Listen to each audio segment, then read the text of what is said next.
versus the book. That was Aaron Rodgers' thing. To your quarterback in the first round. Yeah. It's a luxury pick. We don't have the luxury. We're trying to win right now. I'm in a window right now, and you're going to say, no, we're going to plan this for the future. With a guy who had 4 years, 4 seasons ended by injury. 4. Like, Michael Penix is a walking injury. Like, what are you doing taking him in the top 10? The Bostonian versus the book. And now you have to qualify in these majors. You got to go do it, man. Like, and it just comes off really petty to sit up there and be like, I'm not. You know what you signed up for. So I don't like the pettiness, and I 100% think Taylor Gooch should be in the major championships. Mm-hmm. So in the same note, I'm saying this, but also it's like, hey, this is the world in which we live in right now, and you don't deserve anything. Only on SportsGrid. It's smarter to be on SportsGrid. Your 24/7 sports wagering network. The early line. Magical and historic season in Lincoln, Nebraska continues. He is the best player in the NBA, but also in the biggest moments where the national media is watching. Newswire. Something that we have never seen happen before with one of the iconic coaches in the game. Pharrell Coast to Coast. The team covers. It's automatic. It's every time. Not sometimes. It's every time. Game time decisions. Luka is actually far more dangerous from 3 on the road this year than at home. This game here tonight, you may want to consider taking as many points as humanly possible. In-game live. Prime time. We got not 1, but 2 coaches fired systems in place. Sports Rage Late This sort Night. of has letdown written all over it. It's going to be hard to match the emotion that they played with the other night. It's smarter to be on sport.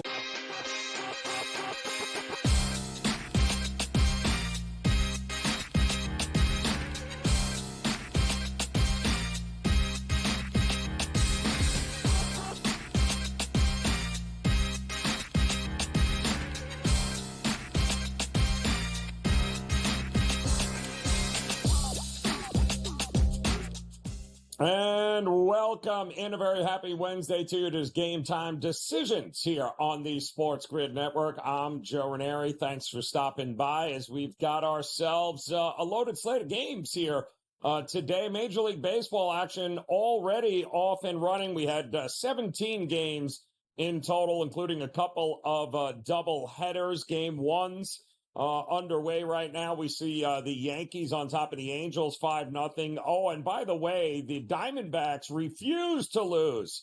And the Guardians, on the other hand, refuse to win. The Guardians have already lost game one of this doubleheader early today, 7-3. They are now losing 5-3 and are in pretty serious danger right now at Progressive Field of losing 5 out of their last 6 out of their last 7. It's not a good situation for the Guardians right now, but it could also be, and give credit to the Arizona Diamondbacks, who started slow this year. And, I feel like I often have to remind folks, you do realize this was the team that represented the National League in the World Series just a year ago. This is a pretty good team, gaining a lot of momentum and doing it with the bats on the road against a darn good Guardians team who happen to have been one of the best teams in Major League Baseball at home.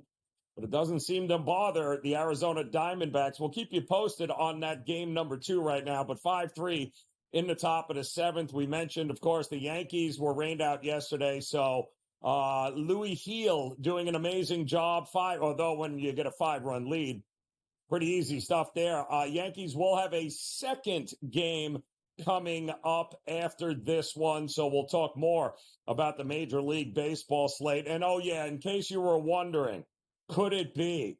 Would it be? Would the White Sox, after losing 21 straight, actually win back-to-back games? No. 3-2, they just lost to the Athletics. Mason Miller back on the mound for the Athletics. The stud closer gets it done there, as the Athletics have now started a new losing streak for the White Sox with a 3-2 win there. Plenty of Olympic action already here today, including the United States women's national basketball team as they continue just pure dominance once again today, 88-74 over Nigeria in the quarterfinals of these Paris Olympics this morning. They have now won, get this, 59 straight Olympic games. 59 straight. They have not lost an Olympic basketball game since 1992. They are going for a historic 8th consecutive gold medal and will continue in a semifinal matchup against Australia, and that is coming up on Friday. And we'll have much more on this coming up. Carlin Gay of the Sporting News will stop in. We'll get his thoughts on Asia Wilson and the crew there, and what are the chances of them getting that record 8th straight gold medal. It's looking pretty good right about now. We also had plenty of great action today, track and field wise. And it all started a little bit earlier today in the 200-meter final, where Noah Lyles has advanced. And the team, of course, will be in the 200-meter final. That is set for Thursday. How would you think about how fast this is? A 200-meter final in 20 seconds. Watch the replays, and you tell me if you could do that in 2.5 days. Unbelievable job there by, of course, Team USA, who is racking up the medals. And I guess that should really be a surprise to nobody. Isn't that exactly what we have been talking about and what we have expected? We are looking to dominate across the board, and that's exactly what we're doing as the medals continue to get racked up here, as Team USA leading in both the full medal count, and I believe right now that is up to 94 medals here for the United States, total medals. A distant second is China with 65, and look at that, 27 gold medals. Now the leader in golds and in full and total medal count, and they will continue to keep adding to this. I don't see, obviously, both sides of the basketball teams not bringing home the gold, so I would expect much more gold coming our way here with Team USA. And a really just an unbelievable finish today by Quincy Hall. Team USA once again on the track in the 400-meter. And when you see this, it's going to be, it was like watching all the way from the clouds, like a closing racehorse coming from the clouds in order to get gold. That is what Quincy Hall did in the 400-meter. Unbelievable. Didn't even see him, quite honestly, on the screen when you watch the replay, but unbelievable that he had a little left in the tank, came by 5th fastest time ever in the event, and that is just a second gear that not many people have, but guess what? Quincy Hall does, and he is a gold medal winner for Team USA. Also crushing it in cycling as the USA atop New Zealand to win and now have a shot, of course, at gold medal in cycling. It's amazing how many of these events, these track and field events, like canoeing we've talked about, cycling, so many different types of events in the Olympics here. And I don't know, I was never a big Olympic person, and then I really started to watch the way they have this all lined up. And if you're a fan of sports on any level, it's kind of hard not to actually really enjoy this. From table tennis across the board, this has been a pretty great Olympics, I'll tell you that. The storylines have been writing themselves. And the fact that Team USA is dominant in the pool, in gymnastics, I mean, you name it, we are crushing it.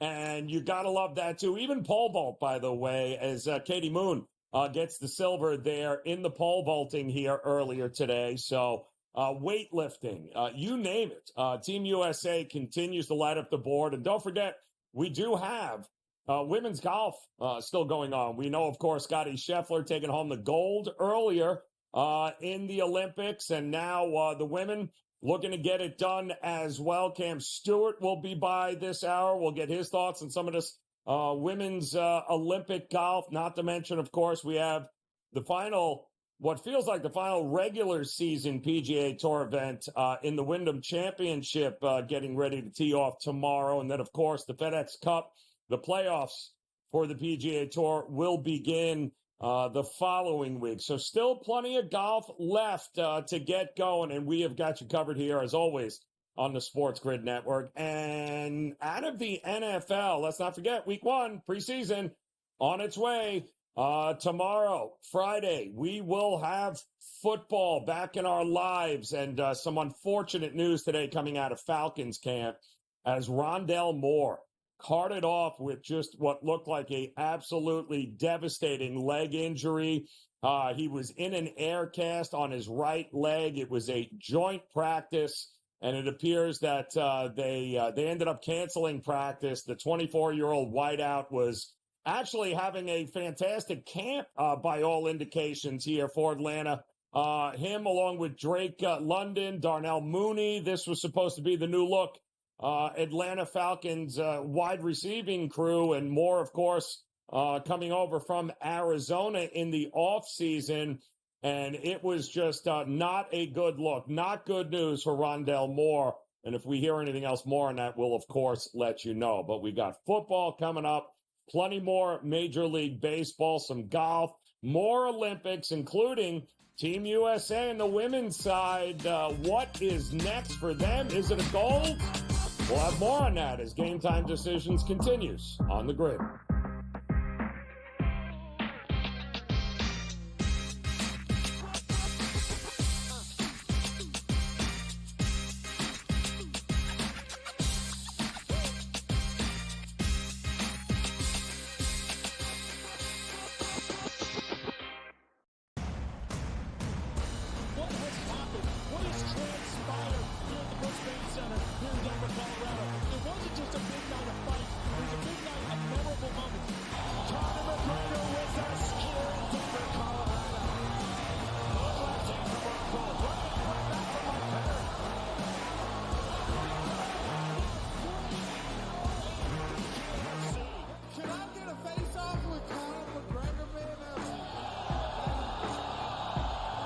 It's an incredible setup here, incredible matchmaking, incredible storytelling. Oh, you had to come here. All these fighters that step in here are warriors, and all have my respect. And I'm into this game, yeah. We'll be into this, yeah. And we arrive here in the Maverick Center here in Salt Lake City, Utah. Folks, what a night. It is going to be historic indeed for BKFC 56. Whoever's the king of violence right here, this is going to be a great fight.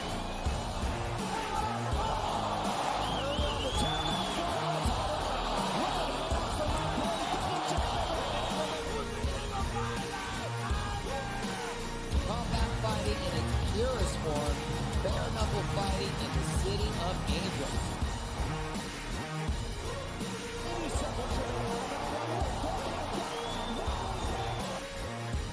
We've got the biggest announcement in the BKFC history we're about to make, so let's make that announcement. What's up, Knucklemania? The notorious Conor McGregor here. Ladies and gentlemen, the huge announcement that I have for you today. Conor McGregor, myself, and McGregor Sports and Entertainment is now an owner of Bare Knuckle Fighting Championship. Welcome to the big leagues. David Feldman, baby, we did it. He's now an owner of BKFC with us, and we're going to take this motherfucking thing all the way to the top now.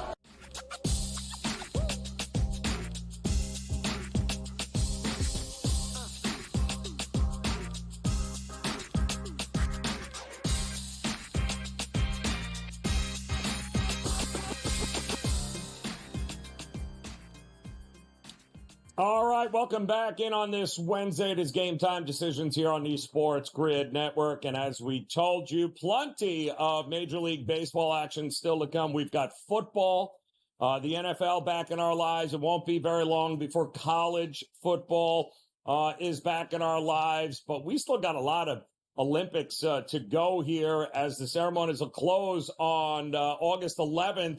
And that means hopefully the women's and the men's side in basketball will be getting their gold medals. And joining us, Carlin Gay there, the Sporting News. Him and I were just laughing, Carlin, trying to figure out, all right, can we actually make a case for somebody else winning gold in either the men or women without laughing? And we both decided that's not going to happen. So let's talk about today and what we just witnessed again.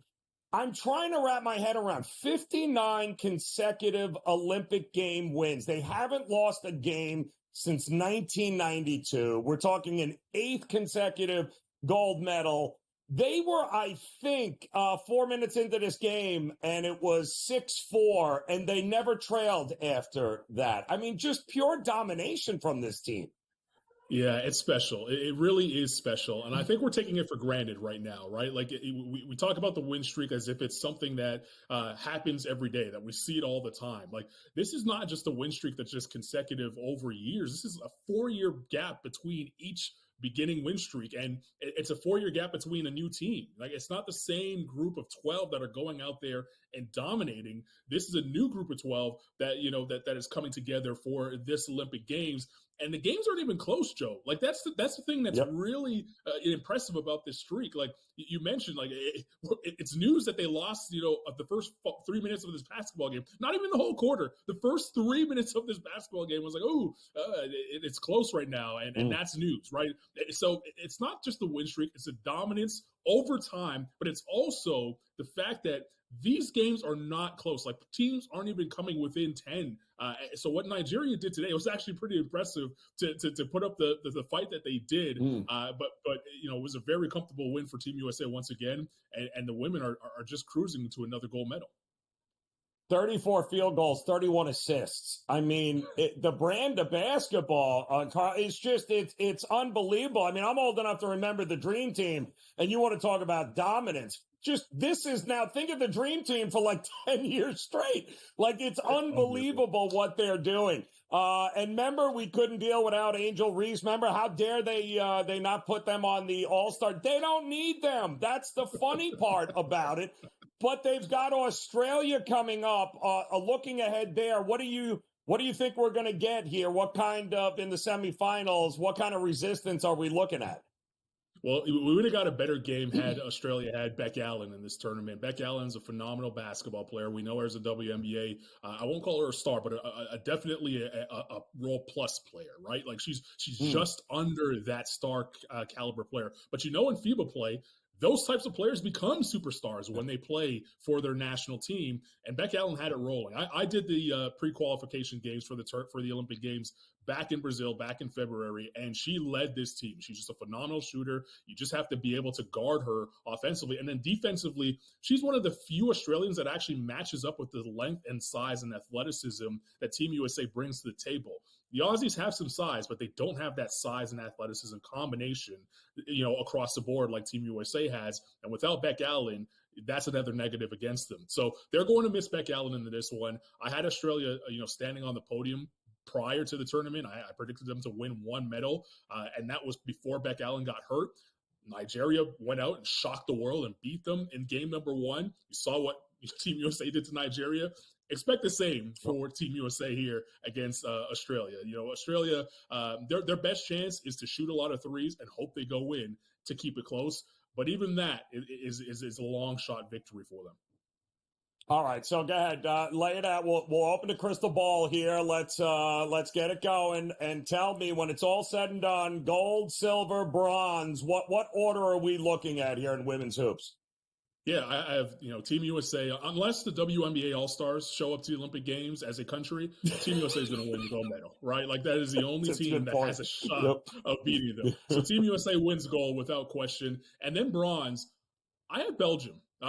Silver. I have Belgium, because that matchup between France and Belgium in the semifinals, the second semifinals, France has the home court advantage. We know that.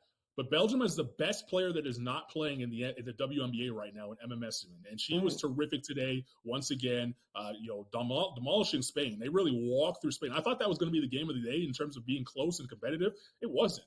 Belgium really put the boots to Spain, who had a 3-0 record coming into that game, and they made it look easy. So I expect them to send the French crowd home disappointed with a loss in the semifinals. So Belgium in the final against Team USA. They'll take the silver, and then I'm going to go with France. I know I said I just told you that Australia is going to step on the podium, but the loss of Beck Allen is just too much. She's just brings so much to the table. So I have France walking home with bronze. So USA gold, Belgium silver, and then France walks home with the bronze.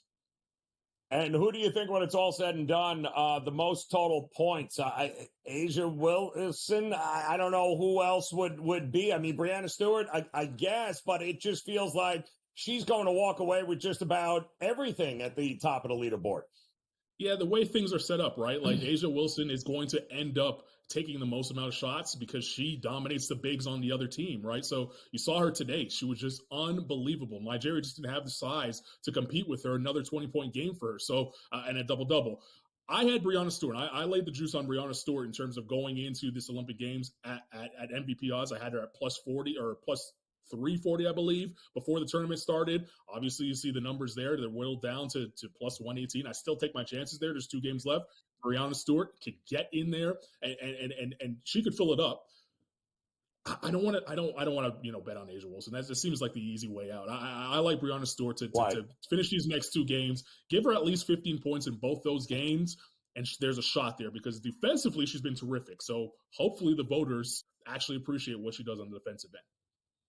I think it's you're right. Sometimes we take it for granted, but we're watching pure domination here, and they're making it look easy. And we know better than that, Carl. It's not easy to dominate the world in any sport, and that's exactly what this team is doing.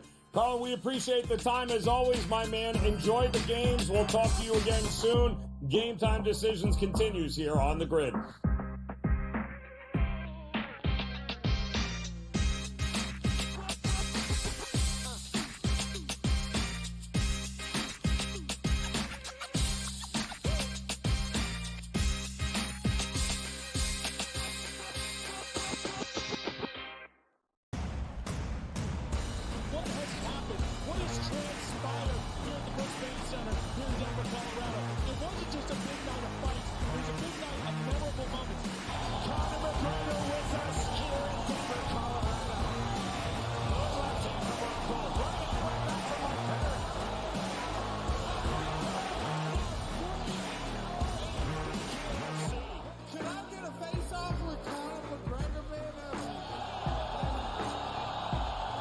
It's an incredible setup here, incredible matchmaking, incredible storytelling. Oh, you had to come here.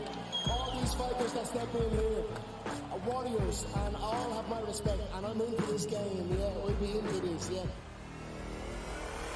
And we arrive here in the Maverick Center here in Salt Lake City, Utah. Folks, what a night it is going to be. Historic indeed for BKFC 56. Whoever's the king of violence right here, this is going to be a great fight.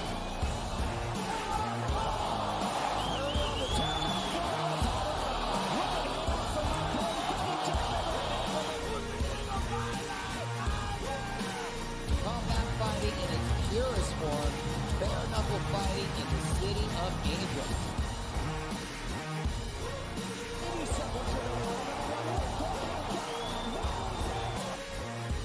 We've got the biggest announcement in the BKFC history we're about to make, so let's make that announcement. What's up, Knucklemania? The notorious Conor McGregor here. Ladies and gentlemen, the huge announcement that I have for you today.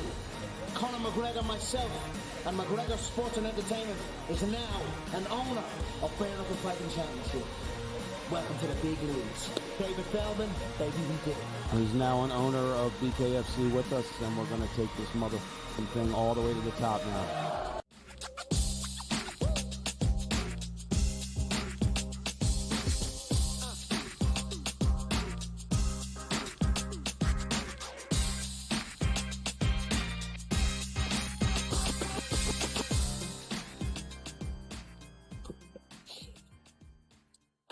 And welcome back in here. Game Time Decisions on the SportsGrid Network. I'm Joe Raineri. A pleasure to be with you here on this Wednesday evening as we are getting ready for at least the next 3 slated games here in Major League Baseball. First pitch just a few moments away. A lot of early baseball double headers on the docket. 17 games in total here right now. The Yankees giving up some runs here in the top of the 7th. It's a 5-2 Yankee lead right now. In the meantime, Diamondbacks looking to sweep the Guardians and continue this monster run that they are on since the All-Star break. The Diamondbacks up 5-3, already won game 1.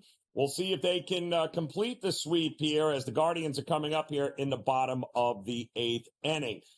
Coming up next here in just about 10 minutes, a couple of good ones, in fact, with the Padres taking on the Pirates. That's going to be in just about 10 minutes or so. Michael King versus Marco Gonzalez in that one. You also have Abbott going up against the rookie Beloso there for Miami. The Reds have just been all over Miami. We'll see if that can continue. And how about it? Fresh off that no-no, Blake Snell taking on Irvin of Washington. A lot of early money fading Blake Snell in this one, which is interesting. And I will say the Washington Nationals, as of late, have been great against left-handed pitching. And we all know what the saying is, right? Pitchers generally take a step back after pitching the no-nos. But we just saw Dylan Cease win his next game after pitching a no-hitter. And quite honestly, are we really trusting the Washington lineup, especially since they just smoked the Giants yesterday? Are we expecting back-to-back bad outings for the Giants? That would be a big ask with Snell on the mound. And, of course, we also have game 2 of the Yankees. As soon as this one's over, will happen pretty quickly right after that. And the Yankees looking to continue their winning ways to keep pace with the Baltimore Orioles. In Olympic news, by the way, we do have an updated list of the most gold medals for athletes here, and China is up on top there with Zhang Yufei with 1 gold. Look at this, 5 silver and 6 bronze. That is a absolute haul, people, of 6 total medals. Marchand, of course, in the pool for France has been 4 golds, really, 1 bronze there. He's got 5. Tori Husk also in the pool there. Fantastic showing here in the Olympics. 3 golds, 2 silver, no bronze. And then you'll see at the bottom there with Simone Biles, 3 gold medals in this one, 1 silver and 4 total medals. So some outstanding individual efforts in the Olympics here. And the team games, we just talked about the women's basketball team getting ready to take on Australia, and then hopefully they'll have another gold medal, as will the men, who fairly easily took care of Brazil yesterday, and that really didn't even look like they broke a sweat in doing so. And they are looking, of course, to cash in on gold in these Olympics. So I do believe August 11th is when it all wraps up, which puts us just about 4 days away here as we'll get ready for the weekend. But my goodness,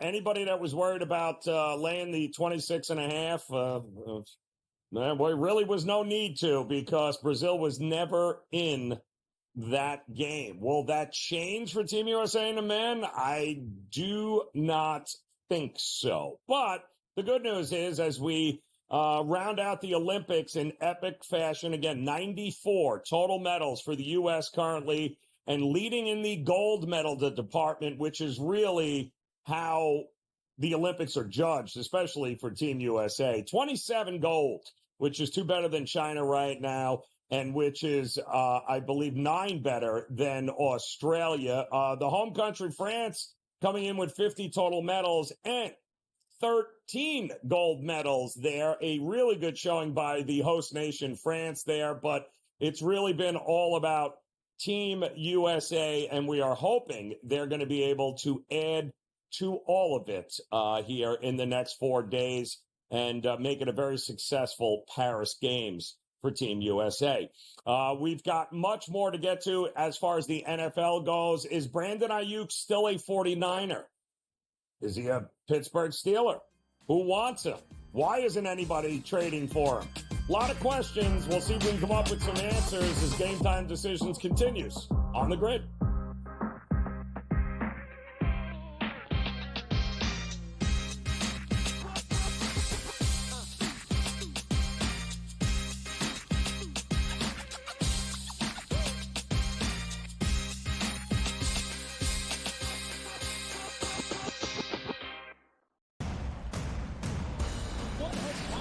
what has transpired here at the Brisbane Center here in Denver, Colorado. It wasn't just a big night of fights. It was a big night of memorable moments. Conor McGregor with us here in Denver, Colorado. One last team for Mark Cole. Running right back from Mark Penner.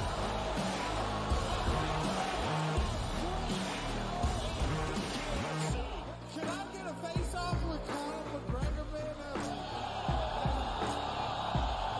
It's an incredible setup here, incredible matchmaking, incredible storytelling. Oh, you had to come here.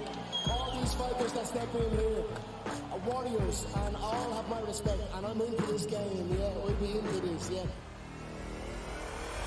We arrived here in the Maverick Center here in Salt Lake City, Utah. For what a night it is going to be. Historic indeed for BKFC 56. Whoever's the king of violence right here, this is going to be a great fight.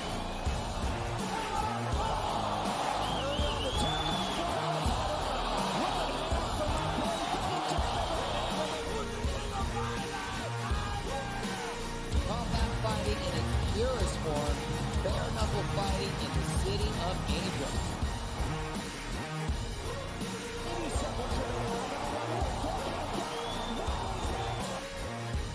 We've got the biggest announcement in the BKFC history we're about to make, so let's make that announcement. What's up, Knucklemania? The notorious Conor McGregor here. Ladies and gentlemen, the huge announcement that I have for you today. Conor McGregor, myself, and McGregor Sports and Entertainment is now an owner of Bare Knuckle Fighting Championship. Welcome to the big leagues. David Feldman, baby, we did it. He's now an owner of BKFC with us, and we're going to take this motherfucking thing all the way to the top now.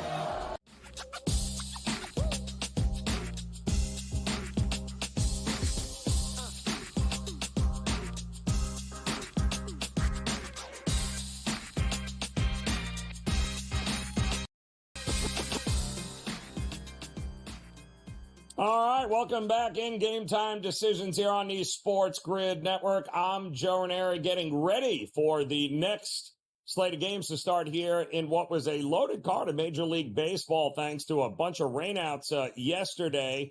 We are still looking to finish Game 2 here with the Guardians in Arizona. It's 5-3 right now. Arizona a couple of outs away from being able to sweep the Guardians. Been a rough stretch here for the Guardians, not so much for Arizona. And the Yankees are taking a 5-2 lead into the bottom of the seventh inning. We're joined by our good friend George Kurtz here, getting ready for this next slate of games here, including the Pirates getting ready to take on the Padres here, as well as Snell, his first start, Kurtz, after the no-no. We had this conversation about Dylan Cease a couple of weeks ago, right? And then what'd he do? Well, he went out and won another game. No problem there. Are you expecting a downward progression from Snell in this one against Washington? Well, he's not going to have another no-hitter.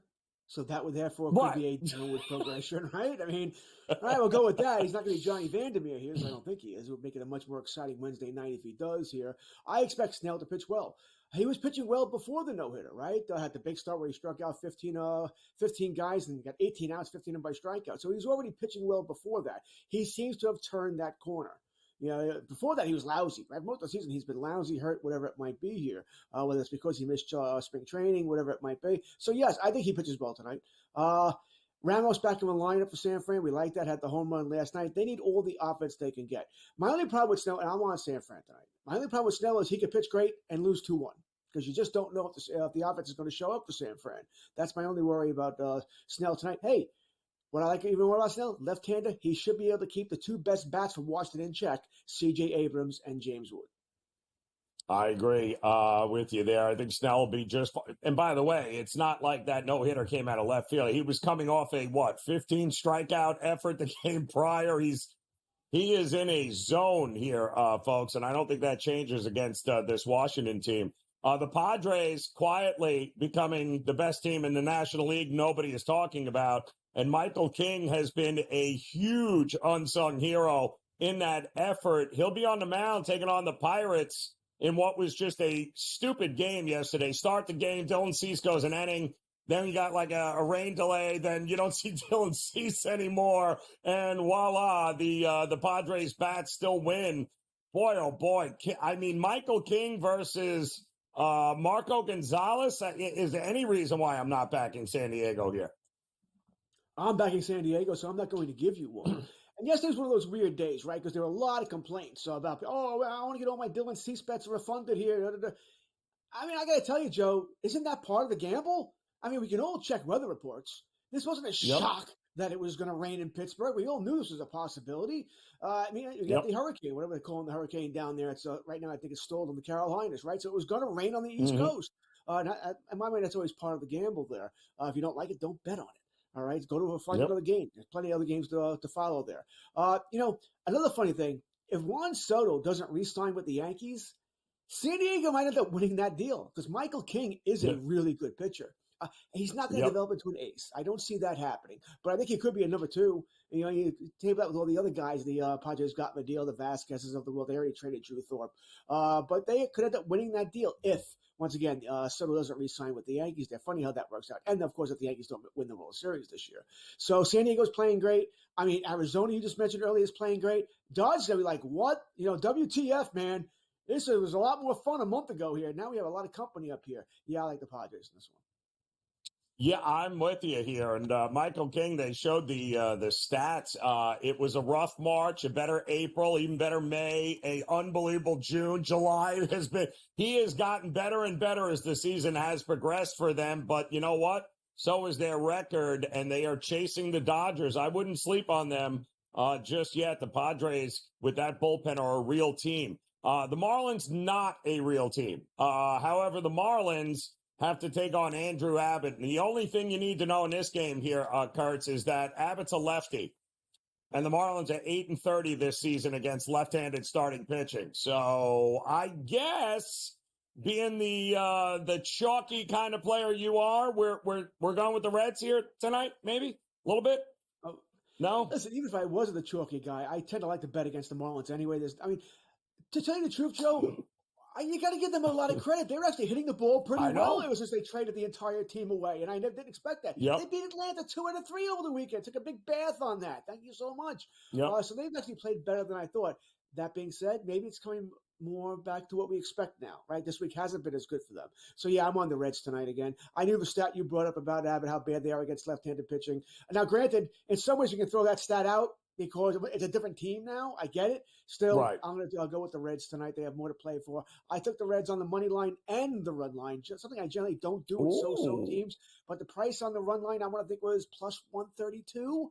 So I figured, you know what? I think they're going to win anyway. Just get that extra run here. So go Reds by 2. Unbelievable here. Arizona, by the way, runner on second here, top of the 9th inning. Barlow is in. They are just cruising here, Kurtz, and they're doing it with the bats. And Corbin Carroll's finally, this lineup and offensively, outside of the Yankees, nobody has been hitting better, scoring more runs than Arizona. They end up sweeping the Guardians here. Are we sleeping on them as well? Everyone's focused on the Dodgers. Here's the Padres and the Diamondbacks, and what? We're supposed to pretend they're not capable of winning anything? This is once again, if they close this out here, this is a hell of a win or a hell of a statement by them, right? They will have swept Cleveland in Cleveland, a doubleheader sweep. All right. What are the odds on that? Anyone had numbers on that before the series started here? And Cleveland, we're talking the team that had the best record in the American League before the series started. Yeah, this is sort of an announcement here. And, the Diamondbacks did the same thing last year, sort of came out of nowhere. Came out of nowhere to do the damage they're doing here. So maybe we shouldn't be so surprised. If not for Shohei Ohtani, and the numbers he's putting up, we might be talking about Ketel Marte for MVP. He's having that good a season. I know Corbin Carroll didn't play all that well in April, part of May, but since then, he's been fine, just like he was last year. All right, Gurriel's giving them some hitting. Now, they did suffer a big loss, I want to say in the game Monday, when their catcher, Gabriel Moreno, went on the IL with the groin injury. That's a huge loss for them. But if they can withstand that, this is a team to be reckoned with. And one more thing about the Padres, by the way. Fernando Tatis should be back in about 7 to 14 days with them. Certainly by the end of the month. You're talking an MVP caliber player returning to your team. That's like another big trade addition. Absolutely crazy. Keep an eye on the Padres. Keep an eye on the Arizona Diamondbacks. And keep an eye on this Orioles team here where, interesting. I mean, what the O's we got last night had a late scratch, right? Pitching change here. Trevor Rogers tonight, second start. What are we thinking here? I'm thinking runs. All right, that's what I'm thinking. I'm thinking runs are coming today. All right, I think Francis is pitching for Toronto as well. You got to think runs are coming here. So I think we're going to get runs. Right now, the Orioles, they're biting their nails, right? Because they're worried about Grayson Rodriguez. If Rodriguez, that lat injury, which we all know a lat injury for a baseball player, pitcher or hitter, is always awful. That's always seems to be 6 to 8 weeks, maybe. But if he's out the 8 weeks, if he can't pitch in the playoffs or he can't start, remember, if he's out 6 to 8 weeks, he ain't starting in the playoffs. He can only throw a couple of innings. Correct. They'll ramp up. That would be a gruesome, it's an awful injury for them. Probably the worst injury they could possibly have other than Corbin Burns. All right, this would be worse than Henderson because they don't have the starting pitching depth. Isn't this why we all cried at the deadline for them to add more pitching? You added Eflin, great job. I thought they should have gone out and added one more starter here. And like I said, if Grayson Rodriguez is hurt, any kind of severity, if it's anything more than your 3 weeks, this team's going to be in a lot of trouble, and maybe they don't win the American League East. Yeah, it's absolutely correct, George, because they could have gone out and gotten whatever they needed. They had the assets, and they instead decided to do nothing, and another injury, and here we go. All right, George, we appreciate it as always. Game's underway. We'll talk to you again as Game Time Decisions continues here on the grid.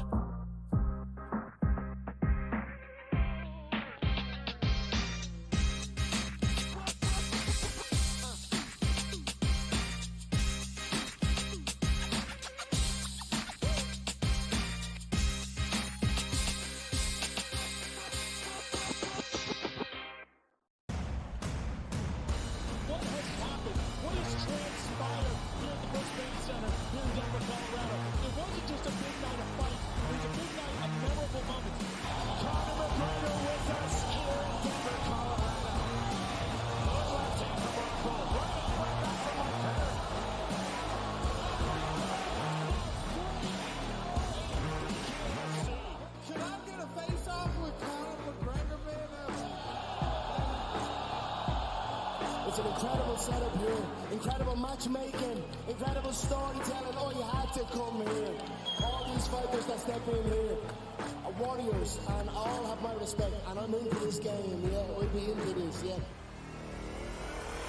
We arrived here in the Maverick Center here in Salt Lake City, Utah. What a night. It is going to be historic indeed for BKFC 56. Whoever's the king of violence right here, this is going to be a great fight.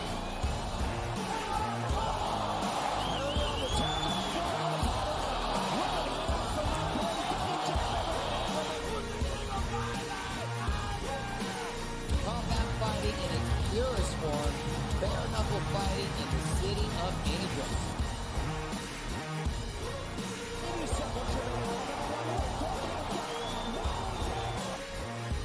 We've got the biggest announcement in the BKFC history we're about to make, so let's make that announcement.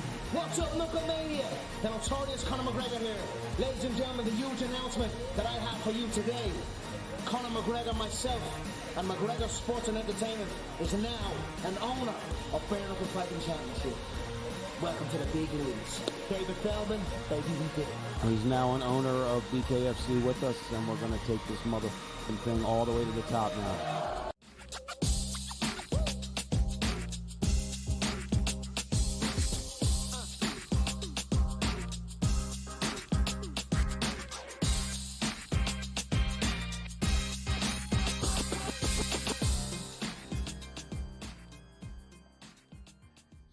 All right, welcome back in here. Game Time Decisions on a Wednesday, and we are excited here as we've got Major League Baseball. Football is back in our lives here, but let's not forget, we still got one more regular season PGA Tour event happening here this week, and then, of course, the FedEx Cup and the playoffs begin. All of that should be a whole lot of fun to watch unfold and an interesting tournament. And no doubt, the man who is going to give you a first-round leader bet that you need to bet right now and all he does is cash tickets, provided Scotty Scheffler's not in a tournament. Cam Stewart is in the house here with a Wyndham Championship. Is he in a tournament? No, thank God. Maybe his brother is, but that's a better introduction I've ever got from my family or girlfriend, Joe. So I appreciate you reaching out for me. And I got to tell you, Joe, I'm still basking in the glory of breaking the White Sox losing streak last night as I was called insane by Wetzel on the show and others. But you know what? Once in a while, a blind squirrel gets a nut. And it was kind of crazy. Before I went to bed, I'm like, the ladies golf. I go, what about that Bouchier girl? She's from France. And then I don't know what I did. I added it to the ticket. So, and she's actually the first round leader at 7 under, but wish I gave that one on the show. That sometimes you do after the show. You're like, maybe I'll just add a couple more to the ticket. And this time it worked. Usually I'm donating. But, Joe, we got the Wyndham this week. A lot of guys need to make some money. They got to get into the FedEx Cup playoffs here. So this is a big week for a lot of guys. No Scheffler. That's good for the betting. But let's start things off, Joe. In this course, North Carolina, nice and short. You can get these beautiful small ball hitters. You got to keep it in play here, and that's the big thing. It brings into a lot of guys, and you don't need the bombers. You don't need the Rorys, like the Brendan Todds of the world, the Brian Harmons of the world, the plotters. That's what we could do with this course. So we'll start to talk about the Wyndham and Brian Harmon right off the top, the Georgia Bulldog at 32 to 1. I love him. I talk about him all the time, and this guy has a perfect game for this course when it's like 7,000 yards. We talk. Old guys can do well here, too. Ashke Batea is a small course wonder at 35 to 1. Thanks a lot, guys. I appreciate this. They're expecting a lot of water. What's the defense? Thompson's Water Seal. Davis Thompson has already won this year. Great product and a great price at 35 to 1. Joe likes to relax after a night just cruising on the water, getting golden brown with a Ryan Ginger. Aaron Rye at 40 to 1. I got to tell you, Joe, I've been betting this guy probably till the day I die. If Eric Cole wins and I'm alive, I'm basically going to be jumping through a window. So I'll put him on this week. He's actually a perfect fit for this track at 70 to 1. And Novak Djokovic won gold. How about Andrew Novak? One of these guys, kind of an underrated player on tour, needs to do some damage. And he's actually been pretty good. When he's in the mix, he comes through and makes money. So those are the picks at the Wyndham, Joe. I got some other guys for you, too. Sunjay M is the chalk. I think he'll do well, but I like him more for a top 10 at plus 145. He's a guy that doesn't really close the door all the time. Siwoo Kim, another people that in the golf world really respect this week. I'm in the top 10 market with him. Basically in top 20s, plus 125, even better. The Bazoutenhout adventure. Watch out for Christian Bazoutenhout. All he does is hit it smooth. If his putter's good, I love the top 20. And Ashke Batea, we like him to win. We'll take him for a top 20 at an absolute insane price. Carver and I talked about it, Joe. I'm surprised he's 35. In this field, I thought he'd be around 20, 22 to 26 type of thing. I think he's getting disrespected in the betting field. Top 40, Mac Meisner, one of the younger upstarts on the tour, playing really good golf and wants to keep it going. And I like two old guys. Kuchar this week, he loves money. And Ryan Moore won this event back in 2009. It doesn't matter about length. Ryan Moore for a top 40 at plus 210. I'm in, Joe. That's what I'm doing. First round leader bombs. This is where we're at. We could put more money, Joe, and just roll it into final Olympic picks, because that's what we do. Instead of putting it in the bank like a smart investor, we like to go bananas. So what are we going to do here? First round leaders. I'm going to take a shot with Batea coming out of the gate like a horse, wire to wire. 50 to 1. Cam Davis, the Australian's a notorious Thursday warrior. He is 55 to 1. Keegan Bradley, another guy that likes to come out of the gate with a lot of fire. He is 66 to 1. Eric Cole, 70. Novak, 90. And this one's for you, Mike Carver. Matt Neesmith. Like, who the hell's Matt? Well, the guy actually comes. He's a very good Thursday, Friday player. You might not see him on the weekend, but 125 to 1. That fits the bill, Joe. Good luck at the Wyndham. Hopefully we can win money, and I could stay at a Wyndham instead of a Motel 6 or the Ditch. You're going to know right off the bat that first round leader hits again. Don't worry, Kay. It's going to be we're gonna kick it up a notch with some gold points there.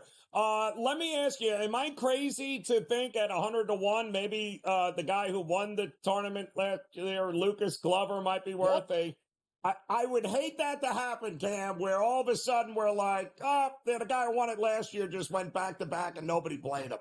Think about Lucas Glover. Joe, his ball striking is impeccable. Like, his hands are the size of, like, absolute, like, old school hockey players with those mitts. So I think he will be there. The question with Glover, always putting. if he putts average, Joe, Yeah. you know he could be there, but his putting could be really, really poor, and he misses a lot of 5-6 footers. You can't do that this week. So he's a guy that I like. I'm actually very scared of Matt Kuchar. And people are like, old man Kuchar's getting no respect. He's been playing really well too, Joe. Take a look at his results, like top 10s and top 20s all over the board. The question is, can he do it for 4 rounds? But, when a course is barely over 7,000 yards, a lot of these guys that don't hit it long are going to be fine this week, which I really like because we don't have to take these guys that just destroy courses with their wedge. I prefer the methodical thinkers this week, and we see a lot of those guys, the Brendan Todds of the world, right? And that's why I like Derek Cole. I've been coming back to him, but the thing about Glover is he hits it pretty long, pretty straight. It's all about the putting for him, Joe, and you know golf really, really well. If this guy putts at an average level, he'll be in the mix. Yes. Actually, I looked at Glover long and hard.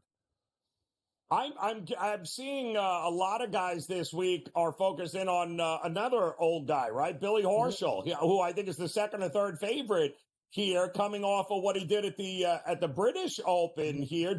He played well at this tournament for a while. Do you trust him, or do you think he peaked there in the last one? A lot of travel, Joe. Great performance too over his with Billy Horschel's been doing well. He plays well in Europe, but now you're coming back to America. He fits the course really well. I just don't know about, how healthy he's going to be or how much energy he has left because he's been playing great golf and dangerous. If he's into it, he could be there. Baseball tonight, I like Kurt Kurtz's picks, Joe. We ran the table last night. I hope I can do it again because I'll give you some losers. But last night was a night of winners. We're going to take the Cincinnati Reds like Kurtz. I like the over 9.5 in the Blue Jays game, and I'll lay 35 cents with the Royals with cheese in that game. If you're looking for a small pooch, give me the Tampa Bay Rays, even money against the Redbirds. Let's rock. Taj Bradley, I'm all on it with you there, Cam. All right, let's cash those tickets. That Motel 6 ain't paying for itself. Yes. Cam Stewart, we love you, brother. Game Time Decisions continues on the grid.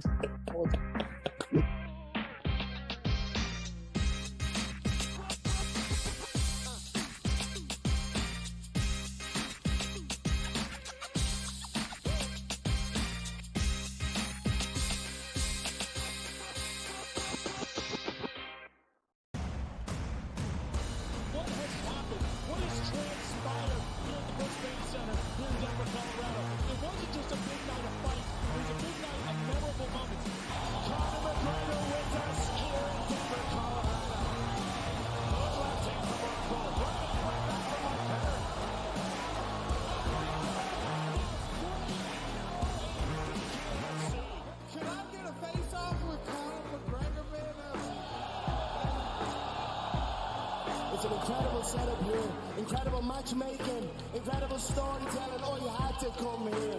All these fighters that step in here are warriors, and all have my respect. And I'm into this game, yeah. We'll be into this, yeah. We arrive here in the Maverick Center here in Salt Lake City, Utah. What a night. It is going to be historic indeed for BKFC 56. Whoever's the king of violence right here, this is going to be a great fight.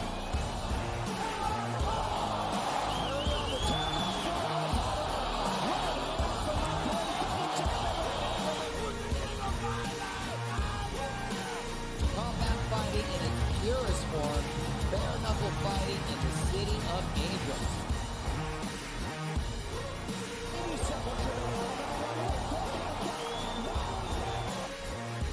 We've got the biggest announcement in the BKFC history we're about to make, so let's make that announcement.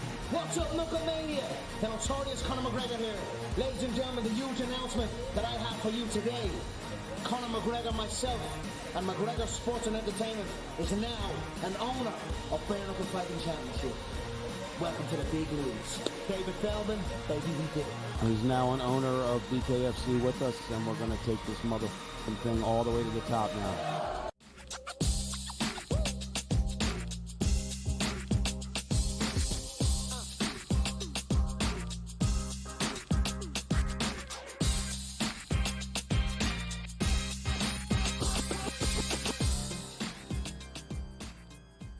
All right, welcome back in here. Game Time Decisions on the SportsGrid Network as we look to round out this first hour together. Much to get to here. The Guardians making a little bit of a comeback here. At least they're hoping to. They got 2 outs Runners on first and second, down 2, about to get swept by the Diamondbacks in the bottom of the ninth unless they can come up with a big hit here. The Yankees came up with plenty of big hits as game 1 of their doubleheader against the Angels, 5-2 right now, and they are heading to the top of the ninth. Game 2 of that series, of that doubleheader, will take place within the hour here, so we'll keep you posted on that. We'll talk much more Major League Baseball coming up here tonight. Some of those earlier games off and running. The Marlins, for all we talked about their troubles, going 8-30 this year against left-handed starting pitching. Well, they're off 1-0 so far against the Reds in the bottom of the first. That was quick. No score on the Padres and the Pirates. Also, Blake Snell on the mound. His first start after that unbelievable no-no. I mean, this has been a stretch for Blake Snell. One of the best runs we've seen from a guy who, by the way, nobody wanted in the offseason. Nobody wanted to pay him. He had to sign on late to the Giants because his agent, Scott Boras, couldn't figure out what to do or where to go. Nobody wanted to give him up. So he ends up with the Giants, and voila, the guy is having an absolutely ridiculous season here for the Giants, and I fully anticipate he'll have some success coming up tonight here against this Nats team. The Orioles and Blue Jays set to take off here in just a couple of minutes. Also, the Braves. What happened to the Braves? My goodness, just when you thought they figured some things out at the plate, that game last night happened against the Brewers, and that was just disgusting. Anybody who had the over, like I did, at 8.5 or 9, you are a big Brewers fan here today because they ended up handling the over for you by themselves. But they got Chris Sale going up against Freddie Peralta, a couple of aces going in this one. We'll see if, in fact, it's going to go up and over tonight. That would require the Braves. I don't know if they noticed, you have to score runs to win games, Braves. That's how it works there. And also, we told you the Yankees game number 2. Will Warren will be on the mound for the Yankees going up against Fulmer, but they are once again a monster, and I mean a monster favorite in that game number 2. The Rays and the Cards is the other 7 o'clock hour on the East Coast here. That game will start at about 7:40 Eastern time. Tampa on the road at Busch Stadium. Taj Bradley, love this kid, for Tampa Bay, going up against Eric Fetty. That's right, his second start in a Cardinals uniform since being traded from the White Sox. The only problem with Fetty is that prior to getting traded, not very good. The start started to, shall we say, Eric Fetty starting to run out of gas. And now he lost his first start in a Cardinals uniform. Now on a very hot and humid night in St. Louis, he's a fly ball pitcher. That is not going to work out well, I think, with the Rays lineup, who will have a pretty easy go, and also very used to seeing him coming from the White Sox. Tampa Bay has already seen him a few times, so there will be nothing in this interleague matchup that's going to be different for the Rays. They know their starting pitcher. Taj Bradley, pretty good here. I like the Rays' chances. I certainly like the Rays' chances early in this one in the first 5, and you can see his strikeout prop, 5.5 there. At plus money, I would not mind taking a little bit of a flyer on an over in that one there. And for another night here, by the way, we're all going to be focused on what the late game. There's actually 2 very late games here tonight that are of interest. One is in Seattle with Detroit taking on, or sending Scooble to the mound, by the way, taking on Kirby of Seattle. And the thing about this game is the total is 6. I'll repeat, 6. This isn't Scherzer, DeGrom back in the heyday. It's Scooble and Kirby. And 6 is your total for that one. Also, Dodgers, by the way, and the Phillies. Stone against Phillips. A lot of money coming in towards the Phillies in this one. Is that money well spent? We got a lot more baseball to talk with you. Mark Zinno will be here this hour. Our man, Scotty Wetzel. We got much more to get to, so come back and join us another hour of Game Time Decisions coming up here on the Grid.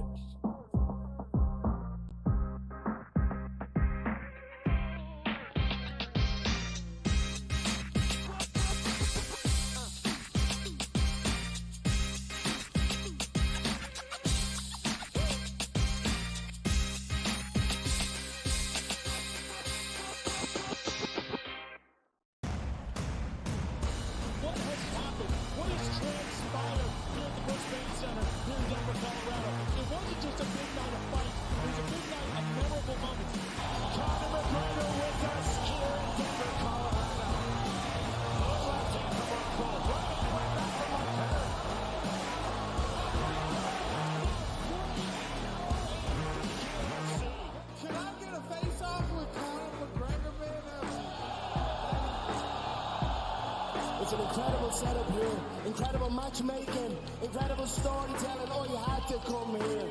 All these fighters that step in here are warriors, and all have my respect. And I'm into this game, yeah. We'll be into this, yeah. We arrive here in the Maverick Center here in Salt Lake City, Utah. Well, what a night. It is going to be historic indeed for BKFC 56. Whoever's the king of violence right here, this is going to be a great fight.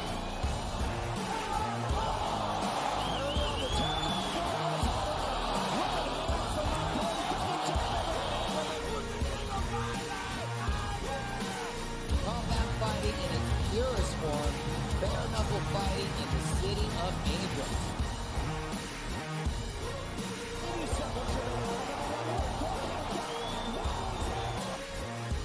We've got the biggest announcement in the BKFC history we're about to make, so let's make that announcement. What's up, Knucklemania? The notorious Conor McGregor here. Ladies and gentlemen, the huge announcement that I have for you today. Conor McGregor, myself, and McGregor Sports and Entertainment is now an owner of Bare Knuckle Fighting Championship. Welcome to the big leagues. David Feldman, baby, we did it. He's now an owner of BKFC with us, and we're going to take this motherfucking thing all the way to the top now.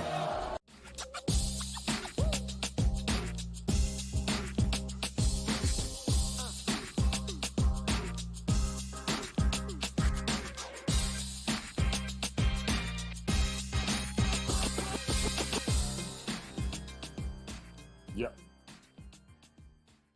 All right, welcome back in here. Game Time Decisions on a Wednesday. We appreciate you hanging with us. I'm Joe Raineri here, and we've got much going on in the sports landscape tonight. Plenty of Major League Baseball action, some great games getting ready in just a couple of minutes to start, including the Orioles and the Blue Jays, with the Yankees looking like they're getting it done here in the first game. Yep, and they did. They closed out the Angels and win game one of the doubleheader 5-2. Game two coming up here. The Orioles need to keep pace, and they are on the road sending newly acquired Trevor Rogers to the mound, taking on Francis for the Blue Jays here. Blue Jays a small home dog here, but that game getting ready to get first pitch going in just a couple of minutes. Also, Braves trying to keep pace and trying to do the right thing. The Brewers trying to maintain their lead in the National League Central. Peralta and Sale should be a great one there. And we talked to you a little earlier about the Rays and the Cardinals at Busch Stadium. All of those games coming up this hour. And then, of course, the top of the hour, we'll see the Red Sox and the Royals getting ready to go at it, as well as the Mets and Rockies. Did the Rockies win a game last night? How does Kyle Freeland continue to win games at Coors Field, but can't win a game on the road? It's a little head-scratching. But Rockies will have another crack at the Mets here. Feltner and Blackburn going at it in that one. We told you, Tigers, Mariners, you would think that this is the end-all, be-all pitching matchup. I don't get it. Skubal taking on Kirby. The total is 6. That says a lot more about the lineups, I think, than the actual pitching matchup here between Kirby and Skubal. But 6 is your total in that one. And all of it will end tonight with a great late-night game here on the East Coast with the Phillies taking on the Dodgers at Chez Ravine. Phillips taking on Stone. Stone has not been great over the last month. Seems to be running out of gas a little bit here. So that is the game that a lot of folks are looking forward to here tonight. We are also looking forward to plenty of NFL action coming up. We've got, week 1, NFL preseason coming here. Also, not good news coming out of Falcons camp as Rondale Moore was carted off with a leg injury, which, of course, canceled. He had an air cast on. It canceled the joint practice that they were having. Did not look good. He was going to be right there in the slot next to Drake London and Darnell Mooney. And unfortunately, it looks like the 24-year-old wideout is going to miss some significant time here. So we'll see exactly what it is or what they're planning on doing, but not great news there for the Falcons. Unfortunately, it's kind of it just stinks, to be honest with you. You never like to see those kinds of injuries this early in the season, but that's unfortunately a part of the business. We will have, of course, plenty of coverage here for you when it comes to the NFL and the preseason and how many folks are actually looking to bet the preseason. Anybody looking to dive in? I personally am looking to figure out, where is Brandon Ayuk playing? Because nobody seems to know, and yet it would appear that we continue to get shots being fired from the 49ers organization here, where we hear that Shanahan, your head coach, Kyle Shanahan, talking about how he's, quote, bothered by the wideouts' behavior over the last couple of weeks. And I guess, well, I'd be concerned if I was Brandon Ayuk, and every other wide receiver on the market seems to be getting an extension, except for me. Now, we do know that the San Francisco 49ers granted him and his agents an opportunity to seek a trade. And from what we are hearing at this particular point, structurally, I guess the actual blueprint for a trade to happen has already been created, the framework with the Cleveland Browns, the New England Patriots. And, of course, we keep hearing the Steelers are in, then they're out. Then now they're back in.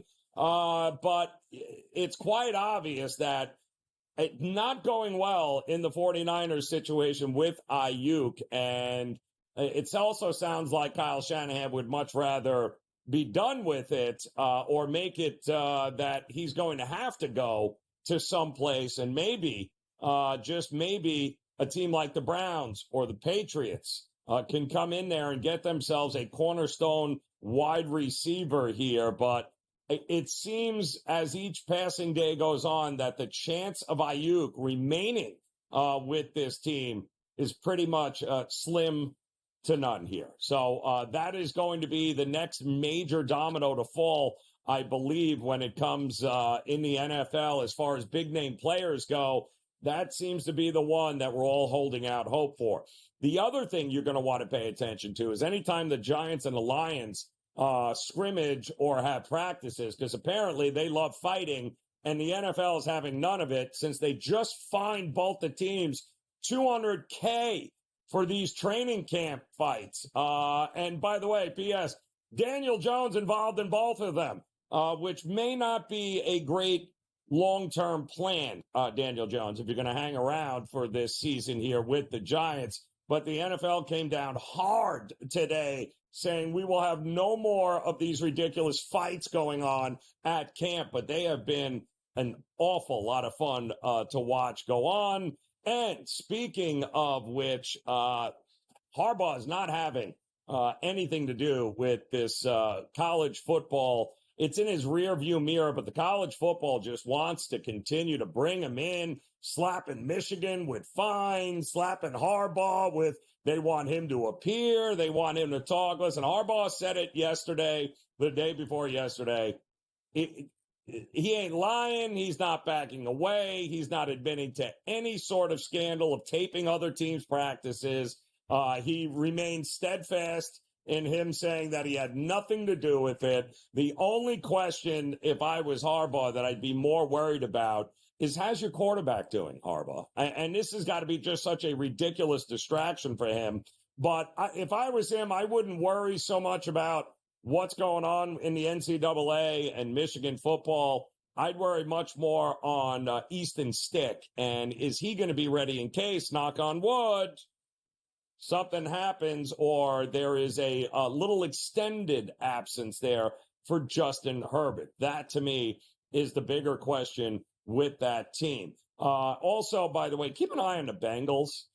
Joe Burrow and company will get to see them in action. And Joe Burrow, we don't often, well, he's often injured, isn't he? And that really is the biggest problem with expecting Joe Burrow and expecting to see him out on the field in the preseason. But it looks like they're going to have to get some reps some way, shape, or form here. And from what we're hearing now, that Burrow certainly feels poised enough or feels good enough that we should expect him in maybe a game or two this preseason to get going. And that will be interesting. And by the way, so will T. Higgins and the possibility of holding out.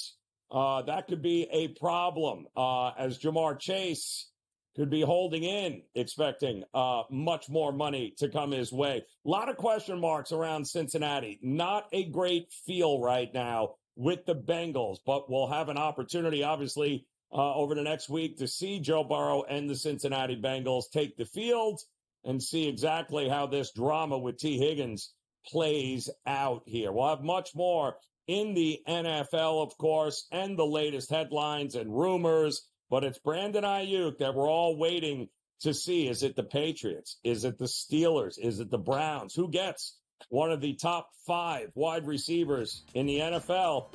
Time will tell. We'll have more on that when Game Time Decisions continues here on the Grid.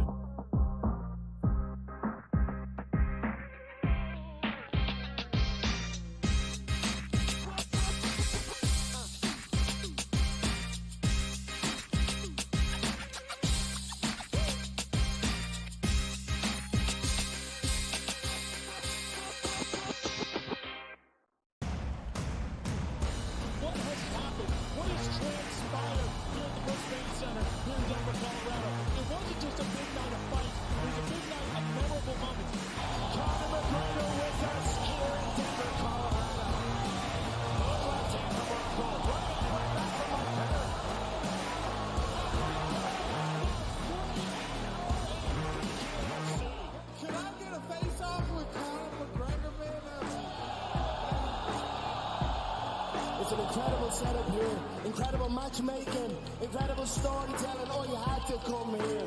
All these fighters that step in here are warriors, and all have my respect. And I'm into this game, yeah. We'll be into this, yeah. We arrive here in the Maverick Center here in Salt Lake City, Utah. Folks, what a night it is going to be. Historic indeed for BKFC 56. Whoever's the king of irons right here, this is going to be a great fight.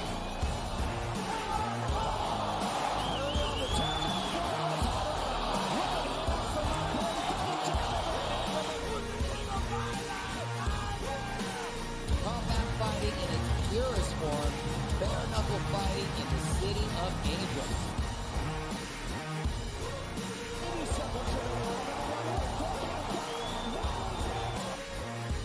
We've got the biggest announcement in the BKFC history we're about to make, so let's make that announcement. What's up, Knucklemania? The notorious Conor McGregor here. Ladies and gentlemen, the huge announcement that I have for you today.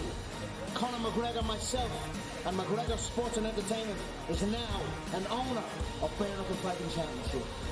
Welcome to the big leagues. David Feldman, baby, we did it. He's now an owner of BKFC with us, and we're going to take this motherfucking thing all the way to the top now.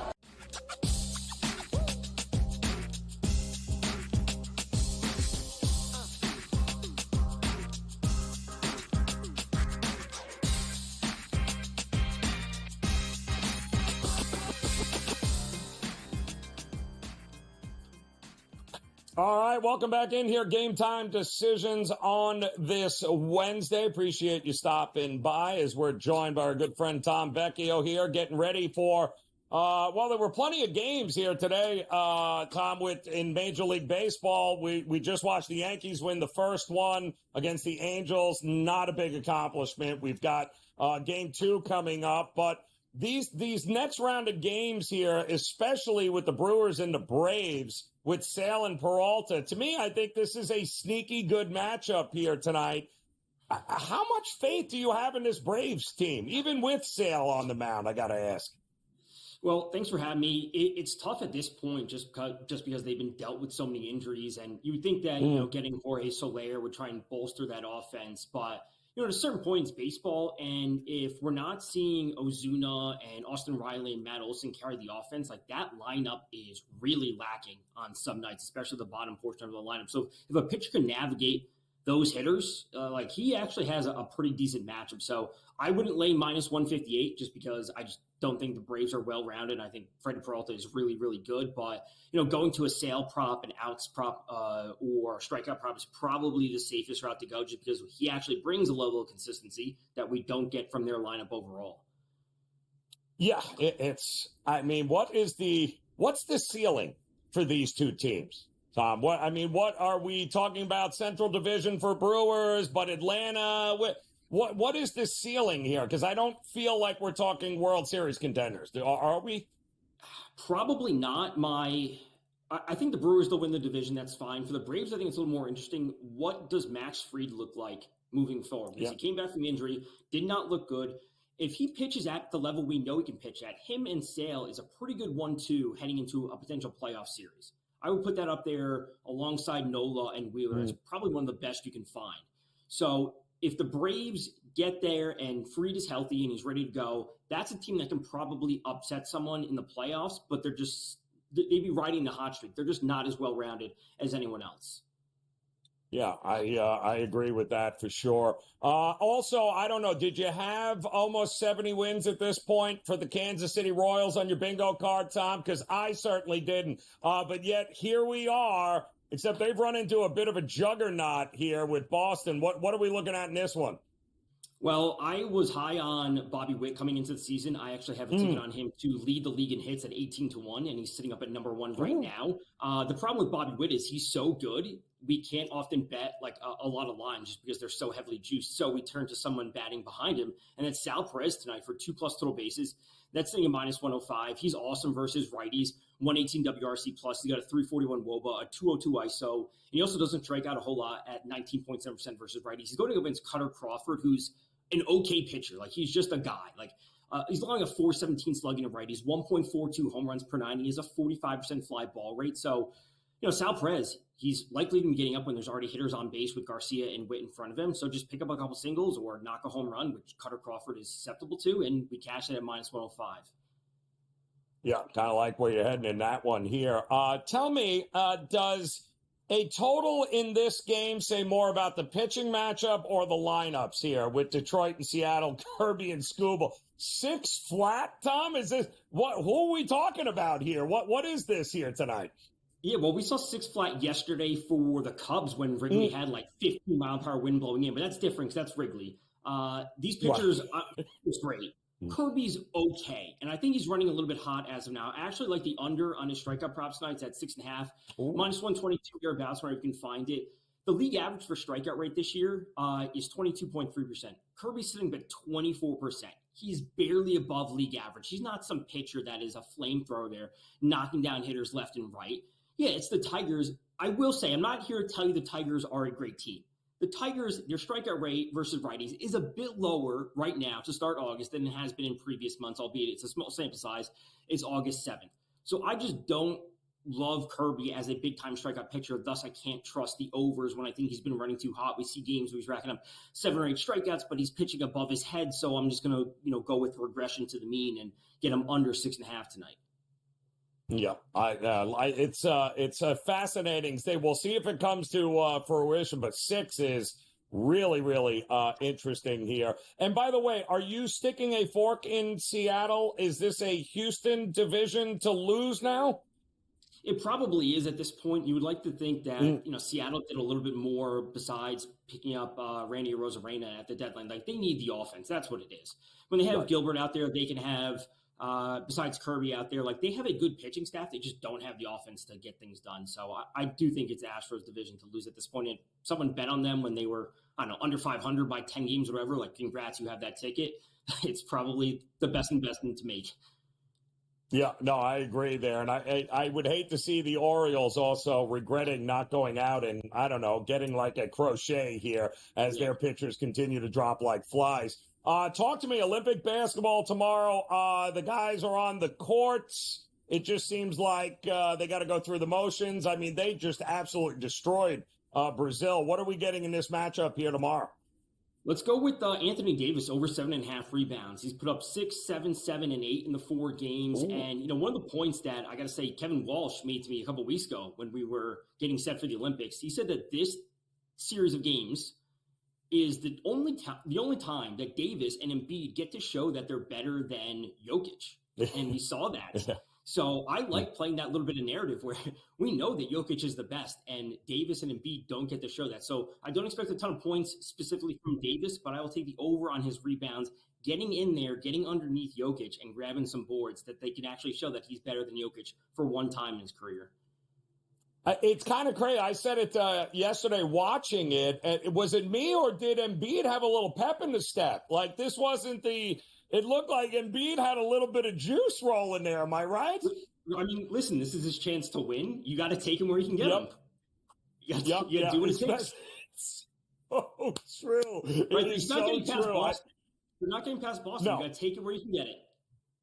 Yep, you might as well get that. It's a different kind of hardware, Tom, but you might as well grab it as long as you're in Paris anyway, because you ain't getting any other kind of hardware, that's for sure. Tom Vecchio, always a pleasure, brother. We certainly appreciate you, as usual, stopping by here. We got plenty more Major League Baseball, more Olympic stuff. NFL is back. Enjoy the night, Tommy. Game Time Decisions returns after this here on the Grid.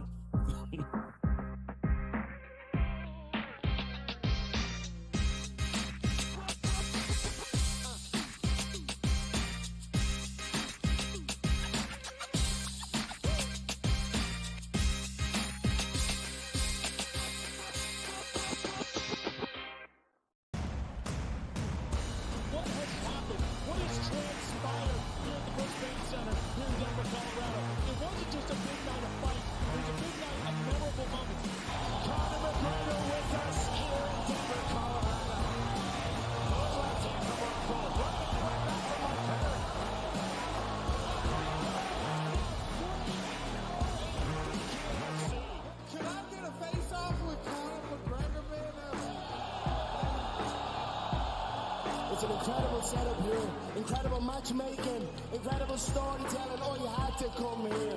All these fighters that step in here are warriors, and all have my respect. And I'm into this game, yeah. We'll be into this, yeah.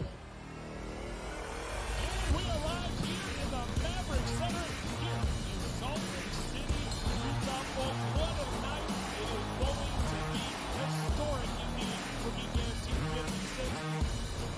Whoever's the king of violence right here, this is going to be a great fight.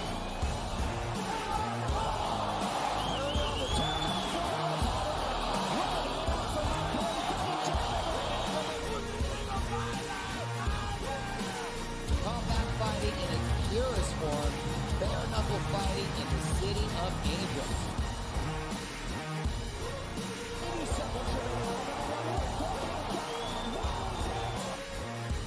We've got the biggest announcement in the BKFC history we're about to make, so let's make that announcement.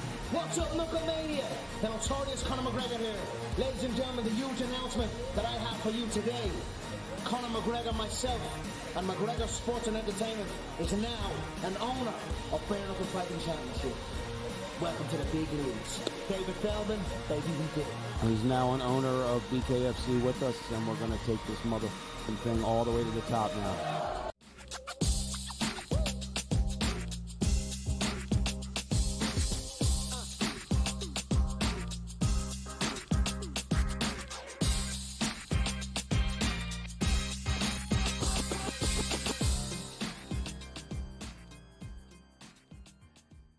right, welcome back in here. Game Time Decisions here on the Sports Grid Network as we've got plenty of Major League Baseball underway right now, getting ready for a decent slate of games. A quick update here. We were all worried about Blake Snell in his first start after throwing a no-hitter.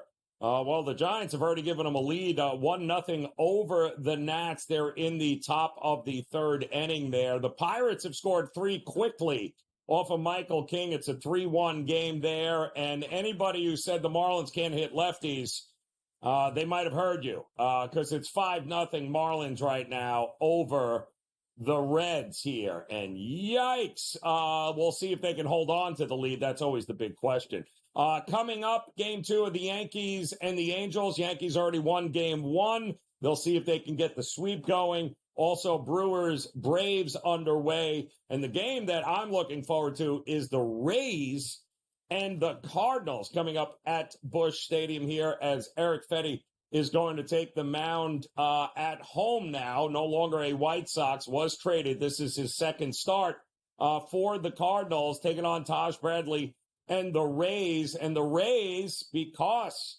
of their time playing the White Sox in the American League and Fetty, have a pretty good idea of what he's all about. But slowly, Fetty has been on the decline for about the last 3 to 4 weeks. Right around his last 4 starts have not been great.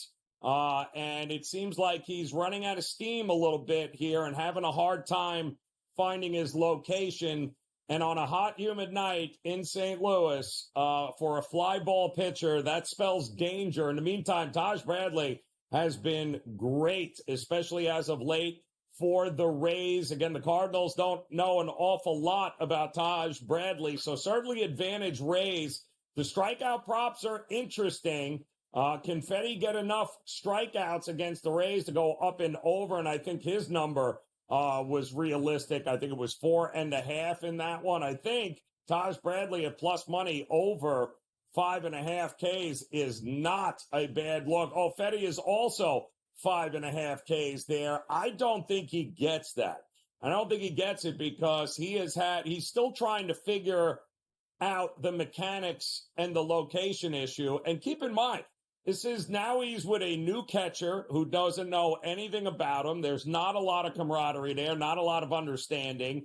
So it's not a great spot for a pitcher like Fetty to try to work all of these things in and figure it out on this new team against the team that knows him. So I think it's the Rays game here. I like the Rays early, and I don't think Fetty's going to get up and over 5.5 Ks in that one. So that game is coming up in just about 15 minutes. Also, Crawford against Reagans is going to be your game just after the top of the hour as the Red Sox have opened up a can of you-know-what against the Royals here in the first couple of games. They got their ace lefty Reagans on the mound going up against Carter Crawford. Total 8.5, 9.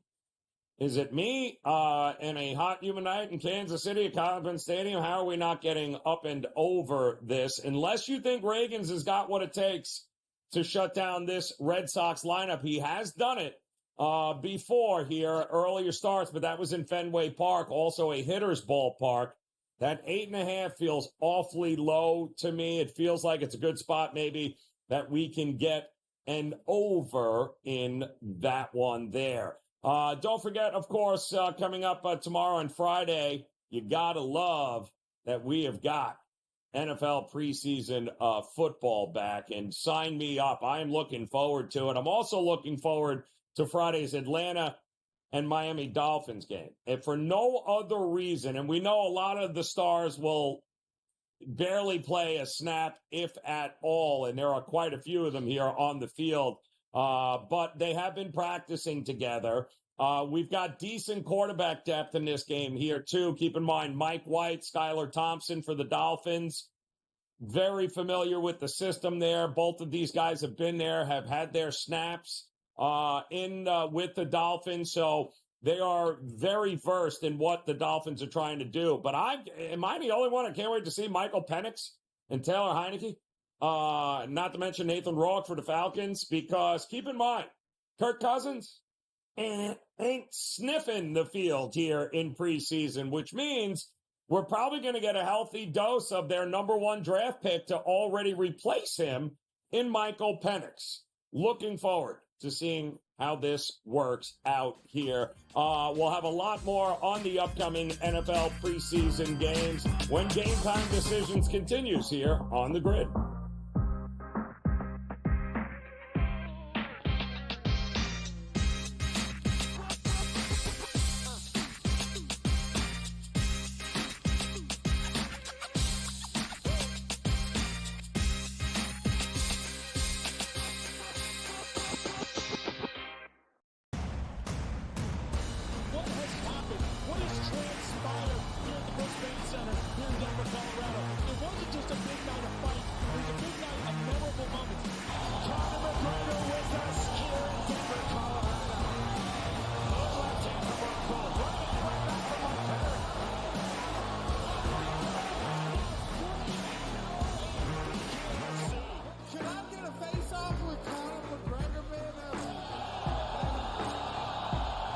It's an incredible setup here, incredible matchmaking, incredible storytelling. Oh, you had to come here. All these fighters that step in here are warriors, and all have my respect. And I'm into this game, yeah. We'll be into this, yeah. And we arrive here in the Maverick Center here in Salt Lake City, Utah. For what a night it is going to be. Historic indeed for BKFC 56. Whoever's the king of irons right here, this is going to be a great fight.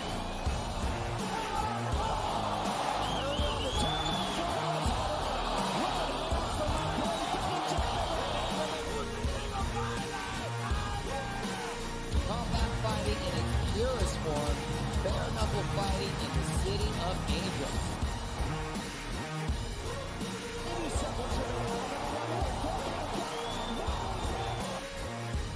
We've got the biggest announcement in the BKFC history we're about to make, so let's make that announcement. What's up, Knucklemania? The notorious Conor McGregor here. Ladies and gentlemen, the huge announcement that I have for you today. Conor McGregor, myself, and McGregor Sports and Entertainment is now an owner of Bare Knuckle Fighting Championship. Welcome to the big leagues. David Feldman, baby, he did. He's now an owner of BKFC with us, and we're going to take this motherfucking thing all the way to the top now.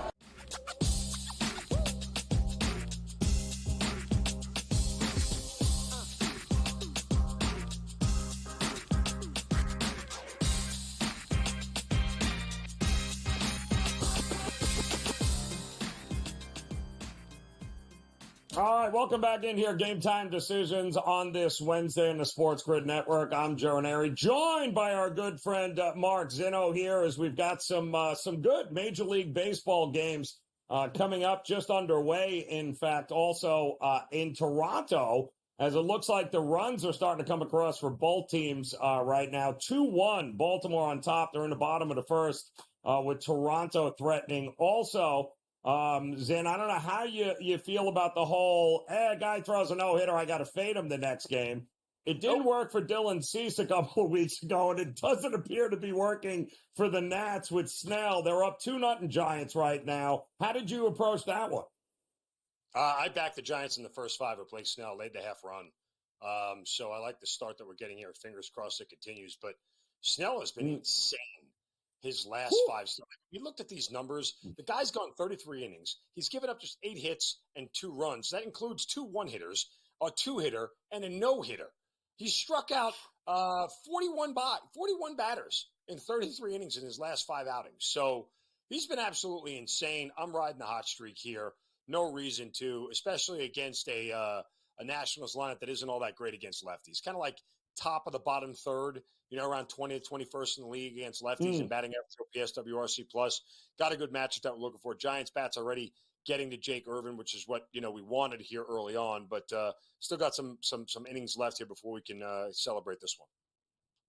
The couple of hits, but no go for the Brewers in the top of the first, and your neck of the woods at Truist Park. Sale and Peralta, pretty good matchup. What were you going to do here?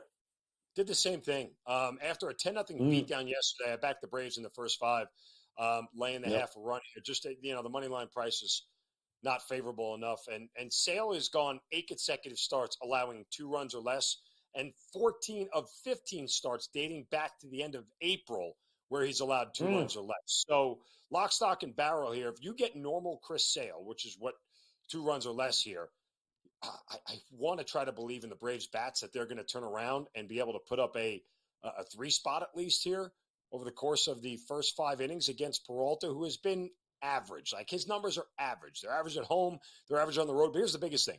The Brewers are bottom 5 in Major League Baseball on the road against lefties in batting average, OPS, and WRC+. So maybe those 2 hits are all they're going to get. Hopefully, fingers crossed there. It's either a good sign that he got him out of the way earlier or a bad sign that Sale might not have his sharpest stuff here. But nonetheless, and we get Jorge Soler with a leadoff double. So already a Braves got a runner in scoring position here, which bodes well for the top of this lineup here. If they could push some runs across early, give Sale a little bit of breathing room, I'll feel comfortable again with the Braves here in the first 5. How comfortable are you backing the Mets on the road against the Rockies? It didn't work out well last night. Is it bounce back time for the Mets here? I was on the Rockies last night plus 1.5, so we cashed that. I was very, very happy with it. I don't know if I want to go back to the well and put the Rockies there again. I know the Rockies are better at home. They obviously score more at home. But, the Mets were in this unique scenario last night, Joe, of being in 3 cities in 3 different time zones in 3 different days. Yeah. They were in L.A., they went to St. Louis, and they went back to Colorado. So that was more of just hey, this is a fatigue spot. They had a night in bed. They had a normal schedule today. I don't know if I want to go against them. I'm certainly not going to back the Mets laying 1.5 here, but maybe just their team total over, that their bats pop out as they have on the road, typically all better part of the last 2 months. So I think that's probably the way I'd play this. Were you? Boston's just been beating the snot out of Kansas City's pitching here. Does that continue with Reagan's on the mound? I look to the over in this game, Joe. I think you want to take KC's money line because they don't want to get swept. They lost the first 2 games of this series. Boston has scored 15 runs over the course of the first 2. Now, Royals no slaps. They scored 5 runs each in the first 2 games, and they score more at home than they clearly do on the road. So I think despite the fact that Cutter Crawford and Carl Reagans are guys that are, kind of tough luck pitchers, their teams both have below 500 records when they're on the mound because they haven't been getting that much run support. But Boston is number 1 in OPS and WRC plus against lefties on the road this year. They're 4th in batting average. And I just mentioned Kansas City's offense at home. So I think we get a lot of runs in this one. And Cutter Crawford really just hasn't been all that sharp over the past month. Yeah, it felt a little light here, and another hot, humid night at Kauffman Stadium, probably going to lead to runs here. Apparently, no runs are going to be scored in Seattle tonight, because if you check this number out, 6 with Kirby on the mound going up against Skubal. Are you trusting an under in this one here? I so want to take the over. How often do you see us? I know. Can't you? Do you just have to take the over because you never see a 6? Look, and Detroit's bullpen isn't great. Seattle's is good, but not great. It was much better last year. But unless these guys both are going 7 innings here, I feel like the bullpen's in and of itself. And here's the thing, guys. If it's a 2-2 game, if you get that tie spot, it's 2-2, it's going to go over in extras, right? It's more likely than not to go over in extras. So really all you need to get to is that's what my hope would be, is I can get to 2-2, at some time in the 7th inning. And then I feel like, okay, yeah, if the game, there's a lot more outs for the over, a lot more ways to win with the over than there is to with the under in this. The under is that these both guys go 7 innings and it's combined 1 run between the 2 of them. And that should be it. But I would be very worried about taking the under with a number like this in extras. I agree 100%. Sorry, not that I don't like Skubal, but come on, give me a break here. The late game here tonight, Dodgers and Phillies. Listen, Gavin Stone has run out of gas, and he has over the last 4 or 5 starts here. Phillips for the Phillies, but I'm still seeing a $1.40, $1.45 for the Dodgers. What are you thinking here? Well, I mean, look, this is a series here where it's been a lot lower scoring than we thought. So I'm looking again to the over. I think we get runs. I have no problem fading any Dodgers starter right now. I don't care if it's Gavin Stone. I don't care who it is. I don't trust any of these guys to give you that 6-7 inning outing that's 1 run or less or 2 runs or less. Like it's not who they are. The Phillies bullpen is better, but it's not great. They're also starting a pitcher who's only made 3 starts in Tyler Phillips, not Travis Phillips. And in his his mixed bag of 4 starts, he's had 2 good ones, 2 bad ones. The 2 good ones were against Cleveland on the road where they don't score, and the Pirates who don't really have that great of an offense. So his last time out, he got rocked. He only lasted an inning and 2/3, gave up 8 runs. So I don't know really what to think, but I after both of these games in this series going under in the first 2, it's a spot here where I think we get an over. So we watched the Yankees handle business game 1 of the doubleheader here. Louis Hill once again dominant. Will Warren on the mound here for the Yankees in game 2. Do we trust the Angels for a split? I am never, ever, ever going to back Will Warren as a -270 favorite. Ever.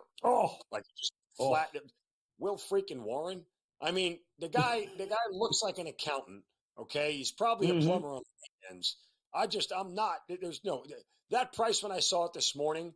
It was like burying the lead. Like Luis Gil was -300, 315. Are you telling me there's only a 40-cent difference between Luis Gil and Will Warren? Yeah. Stop it. Stop it. Like just feels like an under too, doesn't it? Just feels like an under. First game stayed under, which is the dangerous part here because the Angels can't score that much, and you just don't know if Warren is going to be effective or not. Like there's just too much variance for me to get involved. Again, the only way I would play this, which is similar to the way I attacked the first game, which was Luis Gil to get a win, Will Warren to get a win, because you're probably paying even money, maybe a little bit, -110, -120 range. Because if he's somewhat effective, the Yankees bat should do enough. And the Yankees have a bullpen where, again, I don't know what. Let me just check. How much did they pitch in the first game here? If their bullpen didn't get much, they'll get rid of Warren early. Yeah, they'll get rid of Warren early, and they'll go to their bullpen, and that should be good enough to lock them down when it's all said and done. Yeah, so the Yankees only had to use 4 relievers for an inning for the first one. Love it. Game is underway. Zin, enjoy the games here tonight. Appreciate you. Game Time Decisions continues here on the grid.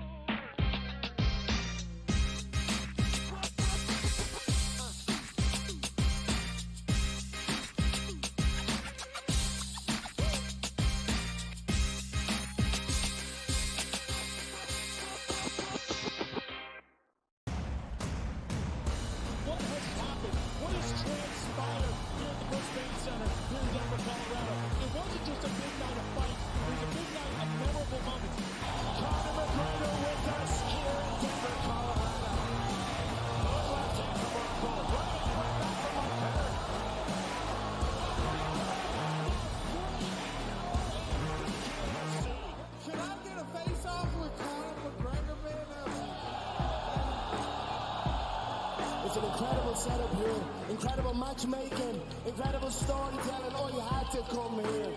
All these fighters that step in here are warriors, and all have my respect. And I'm into this game, yeah. We'll be into this, yeah.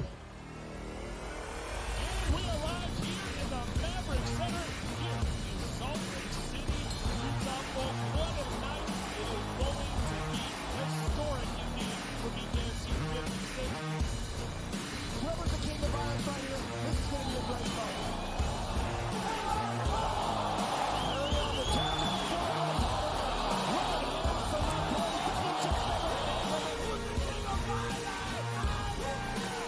Combat fighting in its purest form, bare knuckle fighting in the city of angels.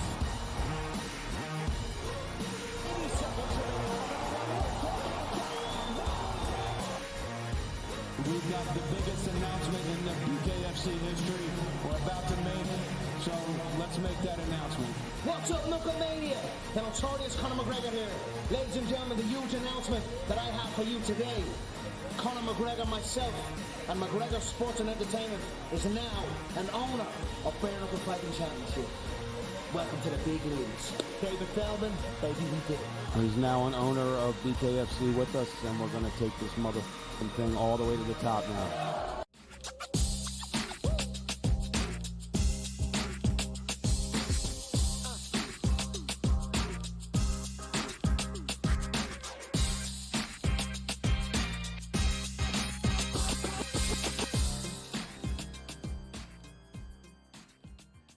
All right, welcome back in here. Game Time Decisions on the Sports Grid Network. Appreciate you hanging with us on this Wednesday as we get ready for a little NFL preseason action. Week 1 coming up tomorrow and Friday. We've got plenty of Major League Baseball action underway right now, including Game 2 between the Angels and the Yankees. Nothing there. The Braves came out swinging, scored 2 quick runs off of Peralta.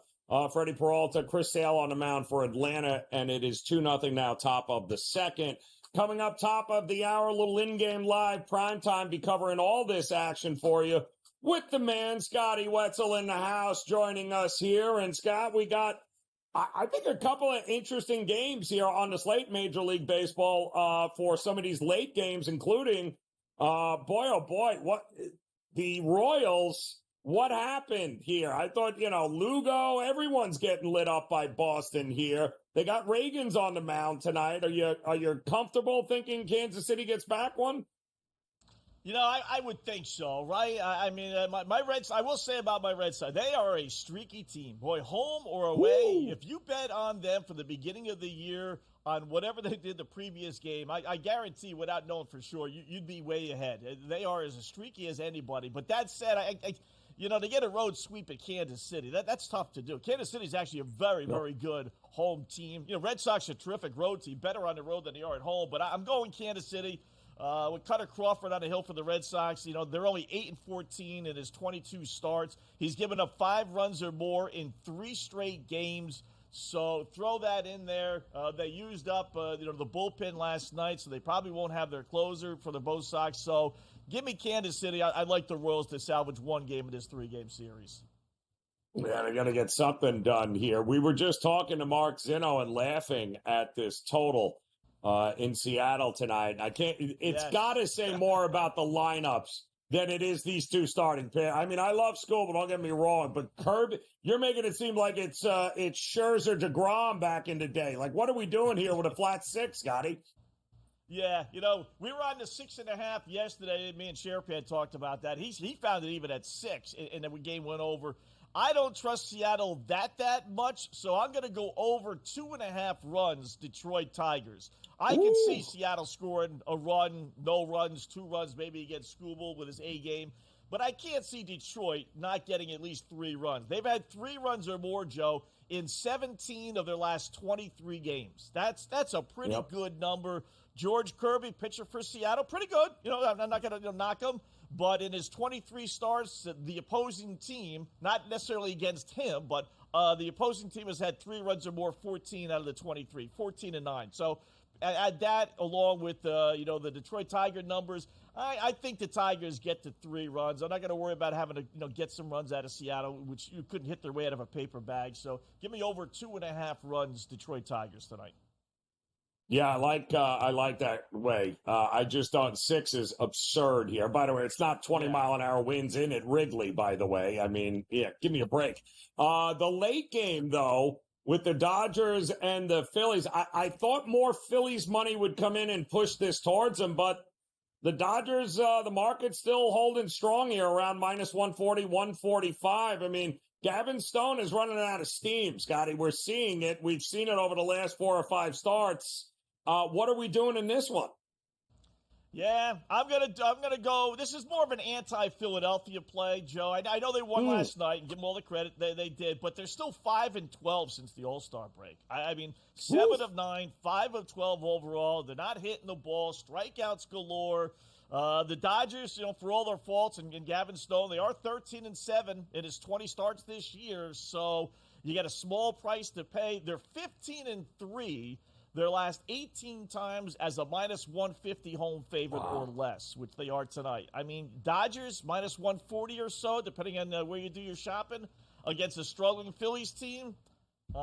This is one of those occasions that I like to do from time to time, Joe. I'm going to throw out the starting pitchers. I don't care who's starting. Give me the Dodgers at home with those numbers, paying a small price. Get her done there. And you had a couple. And by the way, Giants just hit a bomb that tied a game up 3-3. Yastrzemski did. 2-2. Toronto just tied Baltimore. Nice. What are you thinking about K-props here? I think, are you focusing on the two top pitchers of the night here in Skubal and Reagans? I am. You know, we got to pay a price. We do, but let's start with Reagans, Kansas City Royals pitcher going against the Red Sox. And I know more than anybody, man, they are just a strikeout machine. Woo. Number 3 in strikeouts in Major League Baseball. And I'm telling you, I've said this many times, and it continues to come out. If you just bet on the starting pitcher strikeout total against Boston, you're going to win 5 out of the 7 games that week. I mean, it's just a consistent, I don't know who keeps track of that, but that would be a great stat to have. But I know, the number 3 in strikeouts. So let's go. It's 7.5. Like I said, little high there. You need to get 8, but he gets 8, and you got to pay a little price on that too, minus 140 or so. And then we'll go same thing with Skubal. Again, 7.5, the big number. But as bad as Boston is, Seattle's even worse, Joe. Seattle's the number 1 strikeout team in all of baseball. So, you know what? The chances are, again, you got to lay a little juice. It's like minus 140, 150, but he gets 7, 8. And now he's facing a team in Seattle that, they're not going to knock him out of the box. It's just going to be pitch count for him. He's going to go 6, 7 innings, so he's going to get an opportunity to get his 8 strikeouts against the awful Mariners offense. So over 7.5 as well. And what are you doing tomorrow at the men's basketball semifinal, Team USA? Blowout or total? What are you going to do? I'm going to go total. They haven't covered. They've covered 1 game so far, and even one if you want to include the exhibition games. Just one, this last one. So there's no one's playing any defense. You look at the scores of these Olympic games, no one's playing any defense. So let's go over 188.5. I think that's a low number. Figure like 120 to 100, something goofy like that, and it sails past the number. Yeah, I'd be shocked if it doesn't get to 200, quite honestly. Yeah. I think it's going to have blowout city, and with no real need for any sort of, point differential. What's the difference? And I think what they did to Brazil is exactly what we're going to get here. All right, Scotty, appreciate it. Get ready. We'll see you at the top of the hour as Game Time Decisions closes out next here on the Grid.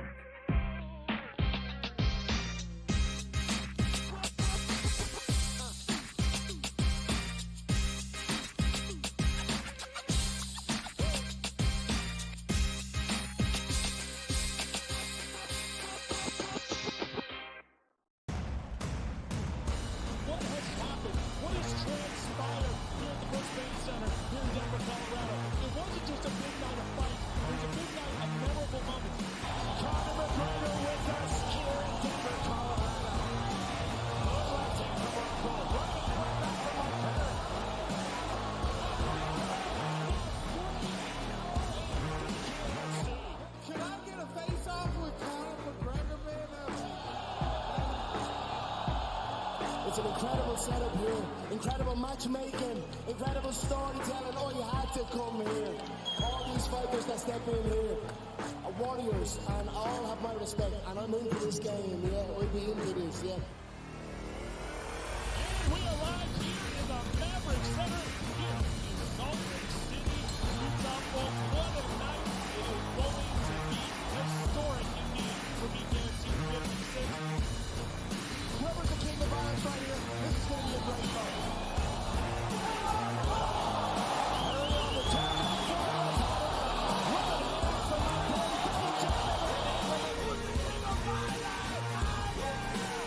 Combat fighting in its purest form, bare knuckle fighting in the city of angels.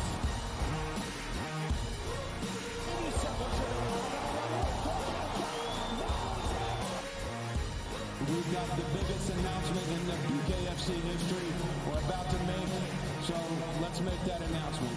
What's up, Knucklemania? The notorious Conor McGregor here. Ladies and gentlemen, the huge announcement that I have for you today. Conor McGregor, myself, and McGregor Sports and Entertainment is now an owner of Bare Knuckle Fighting Championship. Welcome to the big leagues. David Feldman, baby, we did it. He's now an owner of BKFC with us, and we're going to take this motherfucking thing all the way to the top now.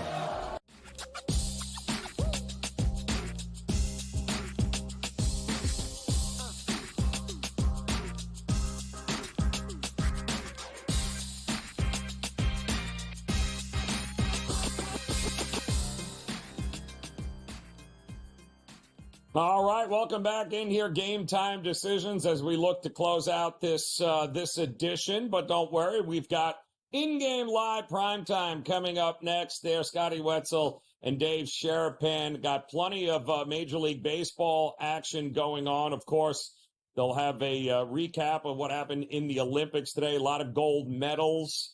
Track and field has been very good to Team USA, and of course, the women's basketball team also another dominant performance in just a epic way. I mean, we're talking 59 straight Olympic wins now. They haven't lost a game since 1992. They'll have an opportunity now to win and really win gold, which is what the goal was originally, 88-74 over Nigeria, but it really wasn't even that close, if we're all being honest here. But we are leading, as you saw in the medal count there, on what's happening. 27 gold medals for Team USA. Overall, though, dominating 94 total medals. China's next closest at 65, and then Australia and the host nation, France, there also. But 13 gold medals for France in this one. But Team USA expecting a much better fate as they continue here through the weekend. And, of course, the end of this Paris Olympics in 2024, which has turned out to be so many different headlines and so many different storylines and narratives coming out of it between the women's gymnastics and Simone Biles. And maybe the best yet to come here with what we're starting to see with Quincy Hall making a huge comeback today to win gold at the 400 meter. I would encourage everyone to go check out that epic finish in that 400 meter for him to come out of nowhere essentially and end up winning the gold medal. There was really what the Olympics is all about. So much more Olympic action still to get to here over the next couple of days. And let's not forget, the NFL is back, and we'll have plenty of preseason football coverage and a couple of storylines that are definitely going to be worth keeping an eye on. We mentioned earlier, looking to see what this Atlanta Falcons team is going to do here, especially with no Kirk Cousins. I am looking very forward to seeing that. I'm also very curious to see at any moment right now, it appears that Brandon Ayuk could be wearing a different uniform other than the 49er one he has right now, as things have gone from, it seems like, bad to worse here when you've got Shanahan, giving out quotes here like how he's bothered by Ayuk's behavior. I mean, the guy wants to get paid, and he's wanted to get paid. I'm not sure what you thought was going to happen. You gave him permission to seek a trade. Him and his team. Well, they're trying to find a suitor right now. From what I understand, Pittsburgh still might be in it. The Patriots have recently come in and said, listen, as much as we'd like to have them, they're out. Cleveland also appears to be in the running. So Pittsburgh was in, then they were out, but it appears Pittsburgh is back in. The Pats were in. Now, of course, reports coming in that the Pats may very well be out. And all in all, when it's all said and done, I would not be shocked if Brandon Ayuk is still a 49er here when the season rolls around. Hopefully with a new deal, but right now things are not going well there for the 49ers and Brandon Ayuk. One of the big storylines that we're going to have to keep an eye on as we continue. Also, currently in Major League Baseball, the Padres and the Pirates knotted up at 4 apiece here, as there might be 100 runs scored in here. And the Padres, with such a good bullpen now, I'm not sure what to expect here moving forward, but this game is knotted up at 4. And the Reds apparently already took a flight out of Miami because they're losing 5-0. And nobody saw that one coming, given the fact that Abbott was going for the Reds here tonight. He's a left-handed starter, and the Marlins have been a whopping 8-30 this year against left-handed starting pitching. That might be 9-30 when it's all said and done. But don't worry, Blue Jays, Orioles, Nats, Giants, and get ready for Kansas City and Boston to get going here. And, of course, in-game live primetime. Scotty Wetzel, Dave Sherapan, they will take over here in just a minute. They'll have you covered on all the day's action. And, of course, it'll culminate Dodgers, Phillies. It's a great night ahead. We'll see you again tomorrow for another edition of Game Time Decisions. Enjoy the night.